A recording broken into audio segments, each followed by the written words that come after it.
আমরা 5 তারিখের আগে বিগত 15 বছর আমরা দেখেছি যে স্যারেরা ছাত্রলীগকে আশ্রয় প্রশ্রয় দিয়ে এখানে প্রতিষ্ঠিত করেছে।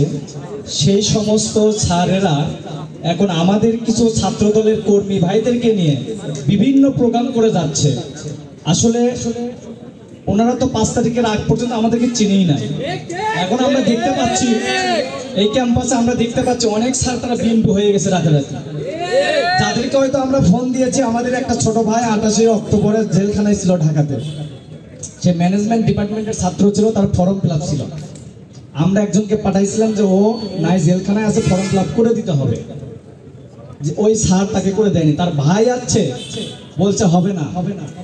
তারপরে এখন আমরা দেখতে পাচ্ছি ওই ছাত্রলীগ করা স্যার, ওই রাজশাহী বিশ্ববিদ্যালয়ে ছাত্রলীগ করা স্যার, সে রাতে বিএনপি হয়ে গেছে। তারা 5 তারিখের আগে আমরা ক্যাম্পাসে আমাদেরকে দেখলে তারা কথা তো বলা দূরের কথা, আমাদেরকে দাঁড়াতে দেয়নি। প্রেসিডেন্টের মনে আছে এখানে 7ই নভেম্বরের আমরা পোস্টার লাগানোর জন্য এসেছিলাম।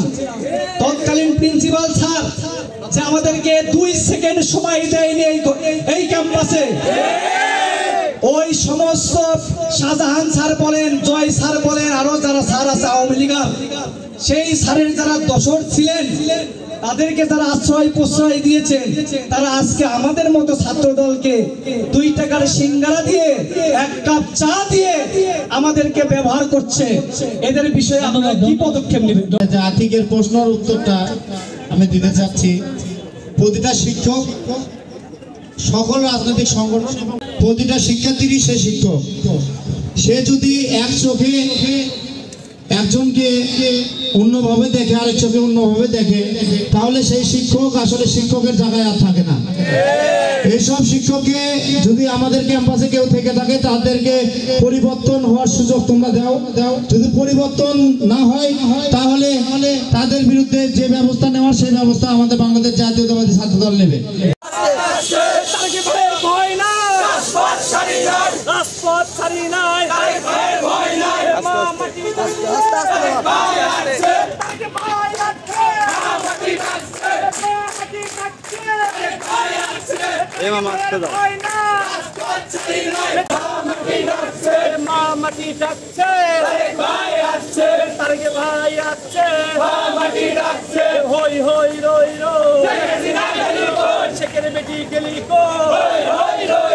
ভোট চোর গেলি কো,